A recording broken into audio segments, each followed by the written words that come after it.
benshi batekerezaga ko intambara yo mu burasirazuba bwa Repubulika ya Demokarasi ya Kongo ari imirwano isanzwe y'imitwe itwaje intwaro ishakisha imibereho, ariko ibyo batekerezaga byose uyu munsi uraza gusanga byari ukwibeshya gukomeye. Ibanga rikomeye rimaze gushyirwa hanze na raporo nshya y'impuguke z'umuryango w'abibumbye ryerekana umugambi ukomeye uteye ubwoba kandi ushobora guhindura isura y'akarere k'ibiyaga bigari burundu. Intego ntabwo ari ukwivanga mu gisirikare cya leta gusa, oya, intego nyamukuru ni ugukuraho leta ya Kinshasa cyangwa se hagashingwa icyo bise Repubulika Zunze Ubumwe za Kongo, no kuvuga ni Republique Fédérale du Congo, aho tugiye kubisobanura neza muri iyi nkuru. Ese uyu mugambi upanze ute? Kuki amasezerano ya Washington n'aya Doha yose yananiwe? Ese ubundi ni ku gihoro rya AFC M23 ryigaruriye ubutaka bungana gutya mu gihe gito? Reka twinjire mu isesengura ry'imbisi ry'ibiri kubera mu burasirazuba bwa Kongo. Muri iyi minsi ibintu byahinduye isura mu buryo budasubirwaho. Ku itariki ya mbere y'ukwezi kwa karindwi 2026 akanama gashinzwe umutekano ku isi kabonye raporo ikomeye cyane yashyizweho umukono n'impuguke za Loni zikurikirana ibibazo bya Kongo. Iyi raporo iravuga ibintu bibiri bikomeye cyane. Icya mbere ni uko ihuriro ry'inyeshyamba rya AFC M23 bafite umugambi udasubira inyuma kandi wo gukora ibishoboka byose bagahirika ubutegetsi bwa leta y'i Kinshasa. Ariko reka dufate ko uwo mugambi wo guhirika leta utakunze. AFC M23 ifite plan B cyangwa umugambi wa kabiri ukomeye kurusha uwa mbere. Uwo mugambi ni ugushinga leta yigenga mu burasirazuba bwa Kongo yitwa Republique Fédérale du Congo cyangwa Repubulika Zunze Ubumwe za Kongo. Ntabwo ari ibintu byo kuvugira mu bitangazamakuru gusa. Raporo ya Loni yemeza ko izi nyeshyamba zamaze gushyiraho inzego zikomeye z'imiyoborere ku butaka zigenzura. Bafite ubuyobozi bwihariye, bafite inzego zegeranya imisoro n'inzego zishinzwe umutekano. Ibuka ko muri izi ntara za Kivu y'Amajyaruguru na Kivu y'Amajyepfo hari abaturage babarirwa muri za miliyari. Iyo M23 yigaruriye agace runaka ntibahagarara ku mirwano gusa, baragenda bagashinga imizi. Impuguke za Loni zemeje ko ibyo byerekezo byo gushinga Repubulika Fédérale byigishwa mu buryo bweruye abasirikare bashya binjira muri uyu mutwe mu rwego rwo kubacengezamo iyo ngengabitekerezo. Ibi byahamijwe n'abahoze ari abarwanyi b'uyu mutwe babwiye Loni ukuri kwibera mu nkambi zabo z'imyitozo. Mu myaka yashize buri gihe iyo habagaho ibiganiro by'amahoro twaramenyereye ko M23 isaba kwinjizwa mu gisirikare cya leta FARDC ndetse abasirikare bayo bagahabwa amapeti. Uyu munsi ibyo byarahindutse burundu. Raporo ya Loni ya 2026 igaragaza ko AFC M23 batakibishaka. Ntibashaka kwivangwa cyangwa kwivanga na FARDC, ahubwo baravuga bati niba mugiye gushyiraho leta zunze ubumwe, Etat Fédéral, twebwe nk'inyeshyamba za M23 nitwe tugomba kurema kandi tukayobora igisirikare gishya cy'iyo leta nshya y'uburasirazuba. Mu yandi magambo, barashaka kuba ari bo barinzi bonyine b'ubwo butaka.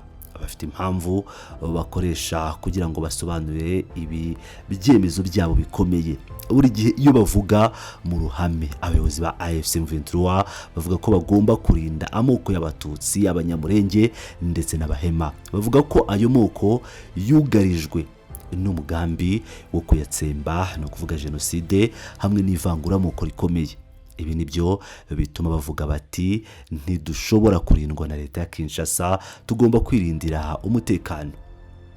Kandi ibi ntabwo ari amagambo gusa, kuko mu bikorwa byahinduye isura ku kibuga cy'imirwano. Kugeza ubu ukurikije imyanzuro y'akanama ka Loni gashinzwe umutekano, by'umwihariko umwanzuro w'ibihumbi 2825 wa 2026 wongereye manda impuguke, n'umwanzuro w'ibihumbi 2773 wa 2025 wasabaga ko inyeshyamba zihagarika imirwano kandi n'u Rwanda rugahagarika inkunga ruha uyu mutwe. Ibintu byabaye ibindi.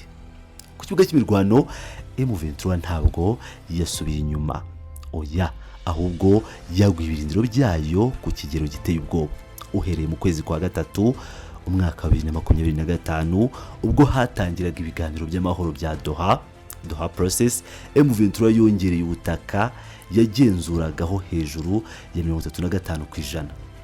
Tekereza nawe mu gihe abanyapolitike bicaye mu byumba by'amahoteli bavuga iby'amahoro mu mashyamba ya Kongo ho intwaro ziravuga cyane. Ubutaka bufatwa, intego yabo y'igisirikare irakomeje. Bafite gahunda yo gufata imijyi mikuru y'ingenzi irimo Warikare ikungahaye ku mabuye y'agaciro, umujyi w'amateka wa Kisangani, umujyi wa Karema uherereye mu kiyaga cya Tanganyika, ndetse n'umujyi wa Beni uhuzwa cyane n'ibibazo by'umutekano muke w'indi mitwe yitwaje intwaro. Wajya wibaza uti ese ubu koko amahanga yicaye akora iki? Igisubizo ntabwo cyoroshye. Habaye igerageza ryo gukemura iki kibazo, ariko byose bisa n'ibigenda bipfuba nk'uko impuguke za Loni zibigaragaza muri raporo yazo nshya y'ukwezi kwa karindwi 2026.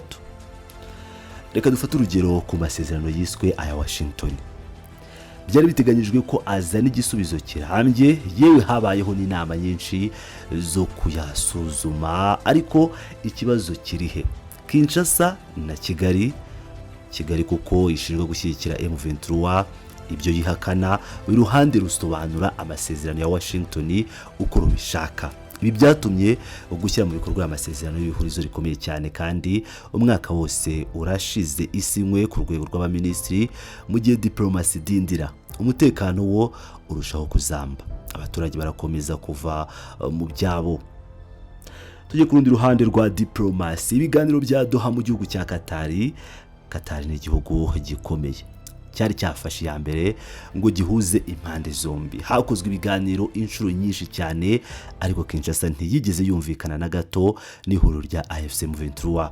Buri ruhande rwakomeje gushikama ku byifuzo byarwo ku buryo bukomeye. M23 ishaka kwigenga no gushinga ingabo zayo. Kinshasa ivuga iti abo ni abaterabwoba, ntidushobora kumuha igihugu.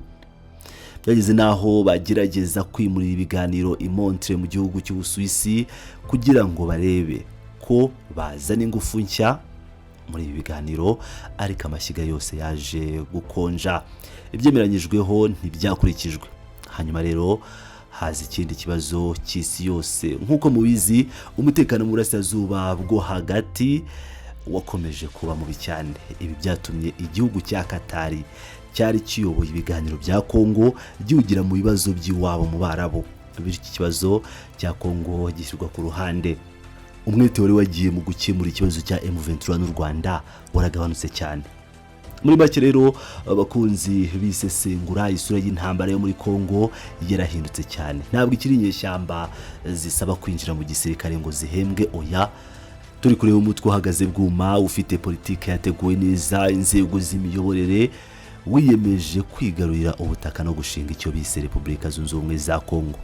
Niba Kinshasa idafashwe nk'uko raporo ya Loni ibigaragaza, gukoresha ingufu za gisirikare ku ruhande rwa M23 bikomeje kwiyongera, bikaba bica hejuru y'imyanzuro yose ya Loni, yaba uw'2773 muri 2025 cyangwa uw'2825 wa 2026. Bashaka imijyi minini nka Kisangani, Warikare na Beni, mu gihe amahanga akomeje kwicara ngo ari muri diplomasi zidatanga umusaruro, mu gihe Washington ishyiraho igitutu ariko kigakomeza kumira ibishara, ndetse na Doha ikaba yarahugiye mu bibazo by'uburasirazuba bwo hagati. AFC M23 yo ikomeje gukora akazi kayo ku butaka, kandi ikomeje gushakisha uburyo bwa kidiplomasi bwo kwemerwa nk'urwego ruyobora. Ese Perezida Felix Tshisekedi azabyitwara mati imbere y'uyu mugambo hambaye gutya? Ese Repubulika Federale yo mu burasirazuba irashoboka koko, cyangwa ni inkota inyeshyamba zikoresha ngo zikange Kinshasa? Ibi ni ibibazo tugikomeza gushakira ibisubizo uko iminsi yicuma. Icyo tuzi neza nuko ibi byose bifite ikiguzi kinini ku muturage wa Kongo uri mu nkambi wicwa n'inzara, imbeho n'indwara, mu gihe hejuru yabo ibihangange bikina imikino ikomeye ya Geopolitics. urakoze gukurikirana iyi nkuru yacu n'ubushishozi. Kora subscribe niba utarayikora kugira ngo ugikomeza wumve inkuru nk'izi zicukumbuye ku mutekano n'amakimbirane byo mu karere kacu k'ibiyaga bigari. Sangiza iyi video inshuti zawe kugira ngo nazo zimenye ibiri kubera mu burasirazuba bwa Kongo. Nk'ibisanzwe ni Pilot News TV, turasubira mu yindi nkuru mu kanya.